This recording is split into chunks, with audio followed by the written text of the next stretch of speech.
Hello everyone, time for another boozing talking video. A classic one this time, Special Brew. Something I used to drink all the time a few years ago, back on my old channel before it got deleted. And then I stopped because they changed the tax or something on high alcohol beers, and this became pretty expensive to buy. It was no longer high alcohol cheap beer, it was like high alcohol high price beer. So anyway, this is the original strong lager, pretty notorious, Special Brew. And yeah, instead of being a regular drink of mine, it's now just a rare treat. It's been ages. Best shared, well chilled. Yeah, I remember that, best shared. Yeah, no one's sharing this, are they? If you're drinking a Special Brew, you're having it to yourself. You're not sharing it with anyone.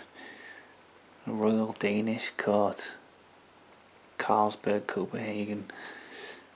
And it's, yeah, the classic 9% ABV.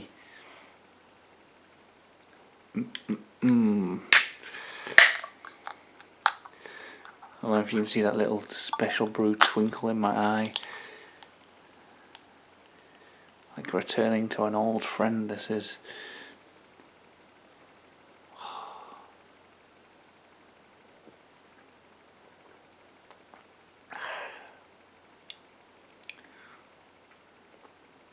Yeah, that's the stuff. That sort of slightly tongue-numbing feeling that you get from a nice Special Brew. I don't know if it's the alcohol or the chemicals or what. There's probably not a lot of chemicals in this. There you go, brewed since 1950. Carlsberg Special Brew is the original strong lager. Yeah, it's water, malted barley, syrup, hops, carbon dioxide. Yeah, it's got a taste that's, it's just a Special Brew.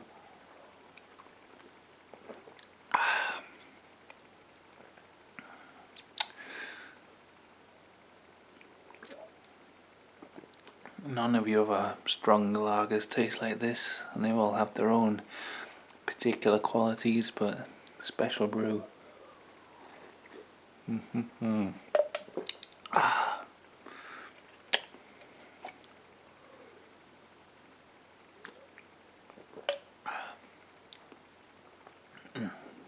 Doing a bit of gardening, dirty nails. Well, actually, no, they look quite clean there.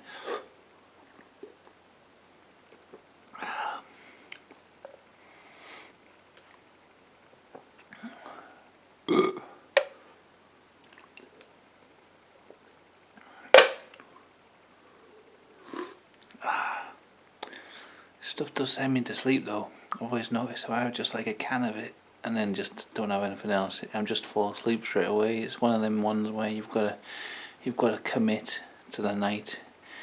Either have another can or move on to something else, but you can't just have like one can of Special Brew and then sit back and enjoy the rest of the night, because you'll just fall asleep.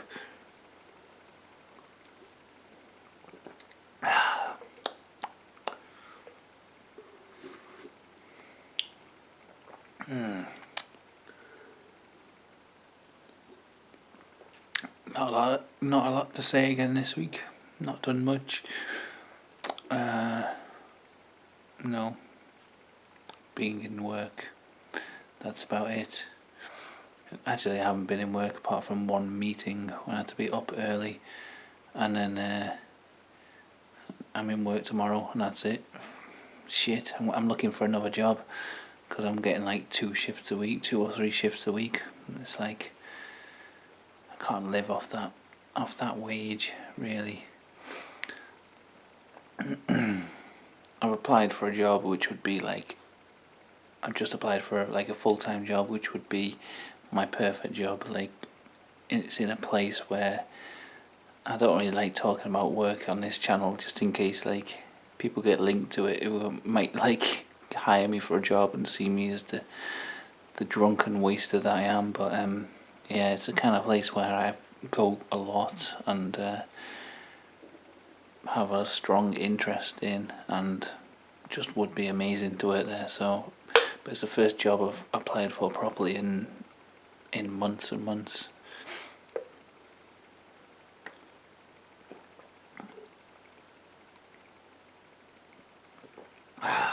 I'm always afraid of applying for jobs that my recent medical history might sort of really go against me, and I'd have to like talk about that, and you know, it would make me seem like a less viable candidate for a job. I don't know. I probably should just apply anyway and not really worry about it, but it has put me off applying for jobs recently. I always felt like maybe the place where I work now, because I've been there a few years, it's a bit more safe. It's like, you know, I get sick pay and stuff if I get sick or whatever. I don't know.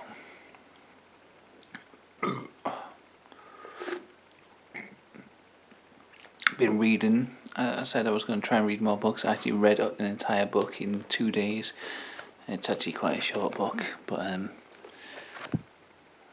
Magnus Mill's All Quiet on the Orient Express.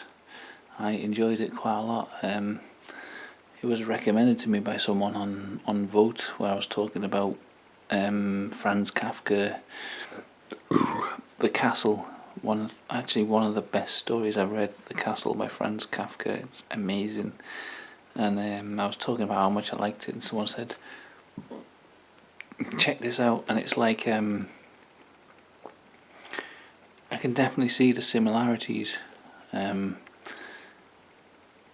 The Castle is about someone who he's a surveyor, and he goes to a strange town, and it's got a castle in the middle of it, and he basically just wanders around trying to find work. And well, I'm oversimplifying the story because it's got so many twists and turns, but basically, like, he's going on his like quests to all this stuff happens, which basically, like, he goes on like pointless journeys, and everything sort of goes around in circles, and he ends up it's just like a pointless sort of exercise for him. Everything just turns out to be futile, and he just ends up in this like ridiculous situation where he's like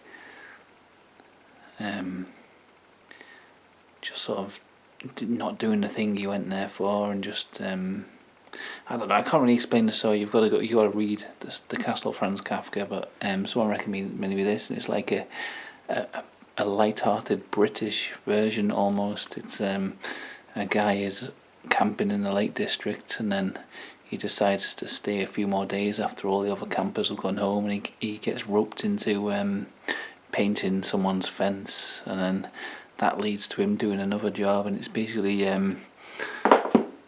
all the very English sort of awkwardness where it reminded me a lot of myself, where I get roped into doing shit that I don't really want to do, but it's because I like say, I feel like someone asks you to do something and you say, okay. You know, the character's like that. He kind of just goes along with stuff, and he ends up just doing like ridiculous things because he's too embarrassed to say no, until he's like basically riveting a guy's gigantic shed and painting boats and doing a milk round and stuff. But yeah, I enjoyed this. Very good, a very enjoyable book. These booze vlogs won't turn into book reviews, by the way. I don't know, I might actually do book reviews on this channel. I know it's a bit of a different to what I normally put up, but I might do them separate to these booze talking videos. I don't know. I'm reading this at the moment. Here's another book. Here's another book review. I'm not very far in. Honor Bound: American Prisoners of War in Southeast Asia, 1961 to 1973. It's a pretty extensive textbook about some pictures there. Pretty graphic accounts of the tortures and conditions faced by American prisoners of war. Doesn't glorify the experience too much, like some of the books really like sort of glorified America in a way, and this is just quite, it seems, well, I'm not really far in, but it seems more like honest, like, I don't know why I just ordered that randomly off Amazon. I started reading about that, what's that American politician, John Kerry, is that him? There's someone in America who used to be, he was a ex-Vietnamese prisoner of war. I started reading his Wikipedia page, and that led me to reading about Vietnamese prisoners of war, and then I just found that book on Amazon and ordered it straight away, and now I'm reading it. I like reading about really grisly things, and especially when it's people who are imprisoned in some way. I don't know why it appeals to me in some kind of perverse way, and I always read about stuff like that. Not for any like heartwarming like story of like the human spirit. It's just basically for the grisly details, and I don't know why it appeals to me. It just does.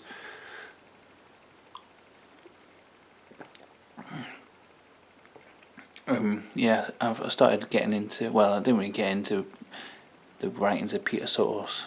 I don't know if I'm saying his name right, Peter Sotos, who used to be in White House, the band I was talking about last week. But I started looking into his stuff, and I found a couple of his old fanzines online, and he basically wrote like these books about like true crime and stuff, but instead of like condemning it, he writes it from the position of like writing as if he's like really he like really lingers on all the disgusting details, and he kind of writes them as he says like the brilliant Ian Brady and his terrific crimes and all this. He like really glorifies the crimes in a kind of pornographic way, and it's very interesting to read. I only found a few of his fanzines as PDFs online for free. I started reading them. His books are actually like hundreds of pounds, and I can't afford to buy them. I'd love to read them now. But it's like stuff like this, but without the moral trappings. It's just basically like he's kind of admitting the grisly titillation behind it, and kind of just really emphasising it. I don't know what I'm saying. It's fucking special brew talking.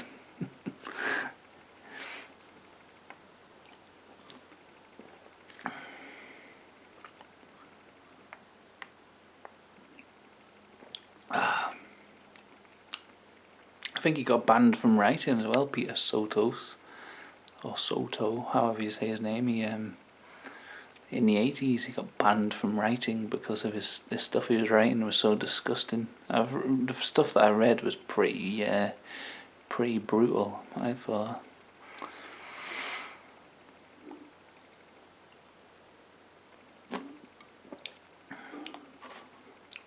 But yeah, anyway, these videos aren't always going to be talking about books. I know the last two I've just been talking about books because I've got more interested in talking about them, but I might do separate videos, like a book review a week, if I can read a book in a week. I know it's not a good idea to make videos about too many varied subjects because it kind of divides your audience on YouTube. But yeah, I might do it anyway, just because I want to do some videos about books, basically. So this has been Special Brew. Booze and talk.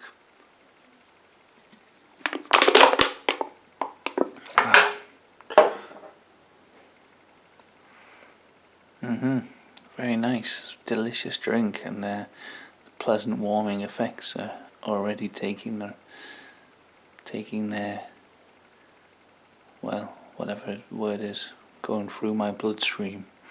Fucking hell. Alright, thanks. See ya.